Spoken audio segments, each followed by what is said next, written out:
జాగ్రత్తగా గుర్తుంచుకోవాలి. మన సంఘము ఎటువైపుకు వెళుతోంది అన్న గనక ఆలోచిస్తే, మన సంఘము ఎటువైపుకు వెళ్ళాలి అన్నది కూడా ఆలోచిస్తాం.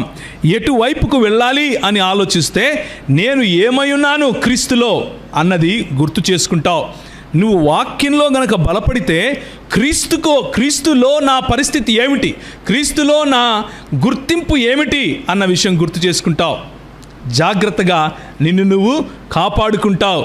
నీ తోటి సహోదరుని క్రింద పడటం కాకుండా పట్టుకొని ఎత్తుకోవటం ప్రారంభిస్తావు. 2 కొరింథీయులకు రాసిన పత్రిక 10వ అధ్యాయము 3-8 వరకు, మేము శరీరధారులమై నడుచుకొనుచున్న ప్రకారము యుద్ధము చేయము.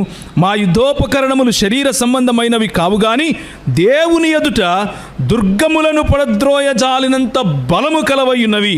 మేము వితర్కములను, దేవుని గూర్చిన జ్ఞానమును అడ్డగించు ప్రతి ఆటంకమును పడద్రోసి ప్రతి ఆలోచనను క్రీస్తుకు లోబడినట్లు చెరపట్టి మీరు సంపూర్ణ విధేయతను కనపరచినప్పుడు సమస్తమైన అవిధేయతకు ప్రతిదండన చేయ సిద్ధపడి ఉన్నాము అని చెప్పి 8వ వచనంలో, పడద్రోయుటకు కాక మిమ్మును కట్టుటకే ప్రభు మాకు అనుగ్రహించిన అధికారమును గూర్చి నేను ఒకవేళ కొంచెము అధికముగా అతిశయపడినను నేను సిగ్గుపరచబడను.